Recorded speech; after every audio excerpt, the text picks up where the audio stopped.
চুপিসারে তাজিকিস্তানের ঘাঁটি ছাড়ল ভারত। কেন বন্ধে বাধ্য হলো বিদেশে নিজের একমাত্র সামরিক ঘাঁটি? শান্তি আলোচনার ব্যর্থতায় আবারও উত্তেজনা পাক আফগান সীমান্তে, পাল্টাপাল্টি হুঁশিয়ারি। বিবিসিকে শতভাগ ভুয়া বললেন ট্রাম্পের সেক্রেটারি, ফাঁস হওয়া নথি নিয়ে তোলপাড়। যুদ্ধবিরতির 1 মাস পরেও গাজায় হামলা ইসরায়েলের, নিহতের সংখ্যা বেড়ে প্রায় 70,000।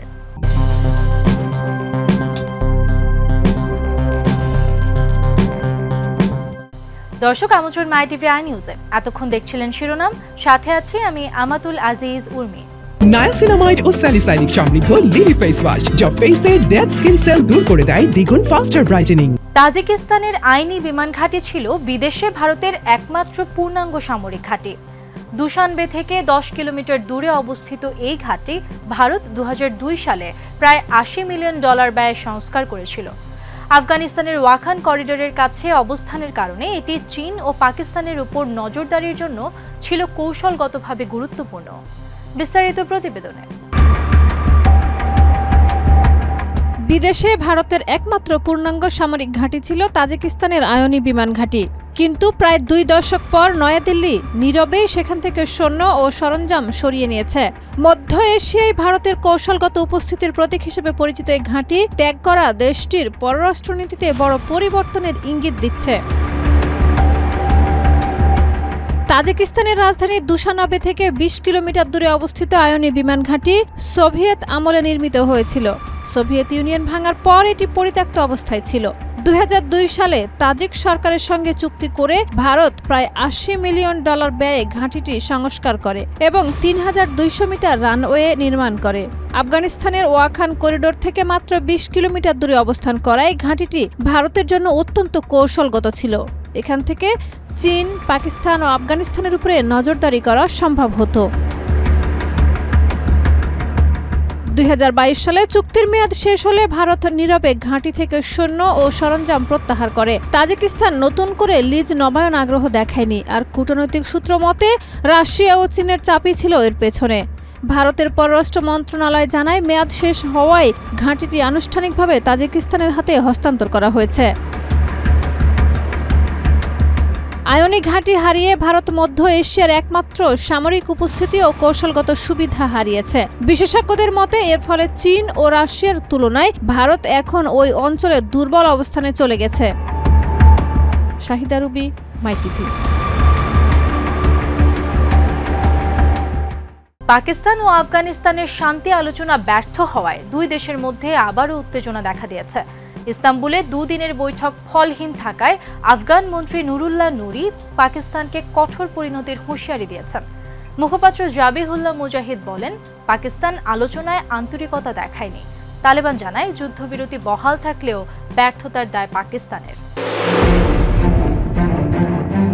পাকিস্তান ও আফগানিস্তানের শান্তি আলোচনা ভেস্তে যাওয়ার পর আবারও 2 দেশের মধ্যে উত্তেজনা দেখা দিয়েছে। যদিও সীমান্তে আপাতত পরিস্থিতি শান্ত, তবে রাজনৈতিক পর্যায়ে 2 পক্ষই একে অপরের বিরুদ্ধে তীব্র বাকযুদ্ধে লিপ্ত হয়েছে। 6 নভেম্বর তুরস্কের ইস্তাম্বুলে 2 দেশের প্রতিনিধি দল নতুন করে আলোচনায় বসে। 7 নভেম্বর বৈঠক চললেও 8 নভেম্বর জানা যায় এই আলোচনাও কোনো অগ্রগতি ছাড়াই ব্যর্থ হয়েছে। আলোচনা ব্যর্থ হওয়ার পর আফগানিস্তানের উপজাতি ও সীমান্ত মন্ত্রী নুরুল্লাহ নুরি পাকিস্তানকে কড়া হুঁশিয়ারি দিয়ে বলেন, পাকিস্তান যদি হামলা চালায় বা সংঘাত বাঁধে তবে এর পরিণতি ভয়াবহ হবে। আফগানদের ধৈর্য পরীক্ষা করবেন না। যদি সংঘাত হয় তবে আফগানিস্তানের বৃদ্ধ থেকে শুরু করে তরুণ সবাই সংঘাতে অংশ নেবে।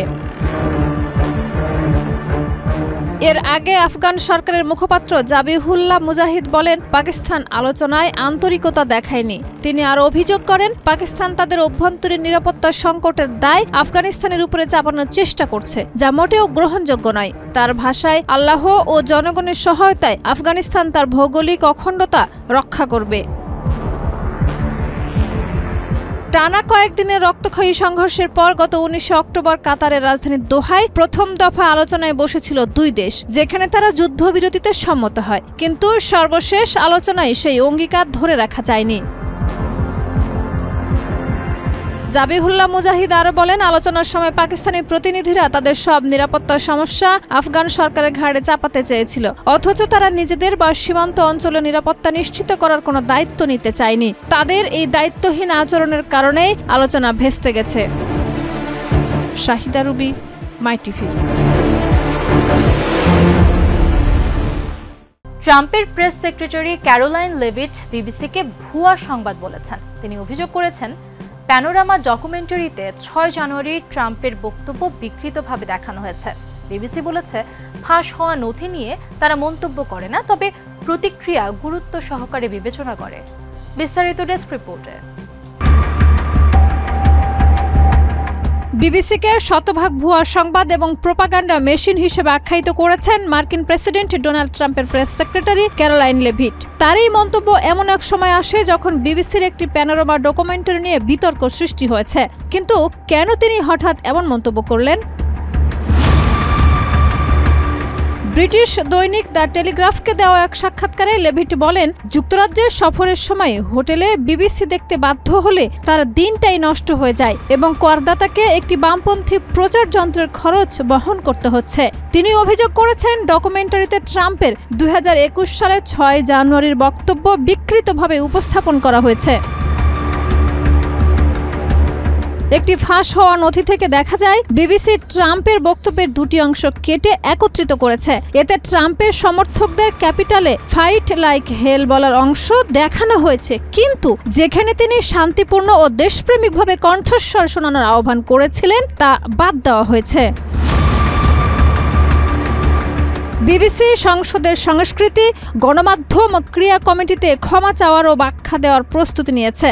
বিতর্ক শুরু হয় সাবেক উপদেষ্টা মাইকেল পেসকটের মেমো থেকে, যেখানে তিনি প্যানোরামা ক্লিপ বিভ্রান্তিকর, ট্রাম্প সমর্থকদের ক্যাপিটালে লড়াইয়ের আহ্বান দেওয়া হয়নি, তাই কোনো মামলা হয়নি। যেখানে তিনি বলেন, প্যানোরামা ক্লিপ বিভ্রান্তিকর, ট্রাম্প সমর্থকদের ক্যাপিটালে লড়াইয়ের আহ্বান জানানো হয়নি, তাই কোনো মামলাও দেওয়া হয়নি। তিনি বিবিসির আরবিক সংবাদ ও ট্রান্সজেন্ডার কাভারেজের কিছু সমালোচনা করেছেন এবং সংস্থার কিছু কর্মী টোন ওয়াল দৃষ্টিভঙ্গি প্রচার করেছে। এদিকে বিবিসি জানিয়েছে, ফাঁস হওয়া নথি নিয়ে তারা কোনো মন্তব্য করে না, তবে প্রতিক্রিয়া গুরুত্ব সহকারে বিবেচনা করে। শাহিদা রুবি, মাই টিভি। ইসরায়েল ফিলিস্তিন যুদ্ধবিরতির মাস পার হলেও গাজায় নিহতের সংখ্যা বাড়ছে। নিহতের সংখ্যা বেড়ে দাঁড়িয়েছে 69,169 জনে। ইয়েলো লাইন অজুহাতে হামলা চলছে, দূষিত পানি ও ধ্বংসস্তূপ ঝুঁকি বাড়াচ্ছে। পশ্চিম তীর ও লেবাননে সহিংসতা চলছে। ইউরোপীয় ইউনিয়ন ইসরায়েলকে যুদ্ধবিরতি মেনে চলার আহ্বান জানিয়েছে। বিস্তারিত ডেস্ক রিপোর্টে। ফিলিস্তিনের স্বাধীনতাকামী সংগঠন ও ইসরায়েলের মধ্যে সংঘাতবিরতি চুক্তি স্বাক্ষরের প্রায় 1 মাস পার হওয়ার পরও গাজায় নিহতের সংখ্যা বাড়ছে। ধ্বংসস্তূপের নিচ থেকে মরদেহ উদ্ধার করা হচ্ছে এবং প্রতিদিনই নতুন হতাহতের খবর আসছে। গাজার স্বাস্থ্য মন্ত্রণালয় 8 নভেম্বর জানিয়েছে, 7 অক্টোবর 2023 থেকে শুরু হওয়া ইসরায়েলি হামলায় গাজায় নিহতের সংখ্যা 69,169-এ পৌঁছেছে। এছাড়া সংঘাতবিরতি চুক্তির পরও গত মাসে 240 এর বেশি ফিলিস্তিনি নিহত হয়েছে। সংবাদ মাধ্যম আল জাজিরা জানিয়েছে, 8 নভেম্বর আরও 2 ফিলিস্তিনি নিহত হয়েছে ইসরায়েলি হামলায়। স্থানীয়রা অভিযোগ করেছে, গাজার উত্তর সীমান্তে ইয়েলো লাইন অতিক্রম করার অজুহাতে সাধারণ মানুষকে হত্যা করা হচ্ছে। এই ইয়েলো লাইন একটি অদৃশ্য সীমা, যার সঠিক অবস্থান কেউ জানে না। ইসরায়েলি হামলায় অন্যান্য এলাকায়ও হতাহতের খবর মিলছে। নেতানিয়াহুর বাহিনীর স্থাপন করা বোমা বিস্ফোরিত হয়ে শিশুসহ অনেকের প্রাণ গেছে। স্থানীয় প্রশাসনের হিসেব অনুযায়ী ইসরায়েল গাজায় প্রায় 2 লাখ টন বোমা ফেলেছে, যার মধ্যে 70,000 টন এখনও নিষ্ক্রিয়। গাজার শেখ রাদওয়ানে ধ্বংস হওয়া অবকাঠামোর কারণে দূষিত পানি আশেপাশের বসতি ও আশ্রয় শিবিরে ছড়াচ্ছে, যা সংক্রমণ ও মশার ঝুঁকি বাড়াচ্ছে। জাতিসংঘ জানিয়েছে, গাজার ভূগর্ভস্থ পানির বেশিরভাগ অংশ মারাত্মকভাবে দূষিত। পশ্চিম তীরে জেনিনের রাবা গ্রামে ফিলিস্তিনিদের বাড়িঘরে হামলা চালাচ্ছে ইসরায়েলি বসতি স্থাপনকারীরা। সেপ্টেম্বর থেকে 70 গ্রামে 126টি হামলা হয়েছে। 4000-এর বেশি জলপাই গাছ পুড়ে গেছে। শাহিদা রুবি, মাই টিভি।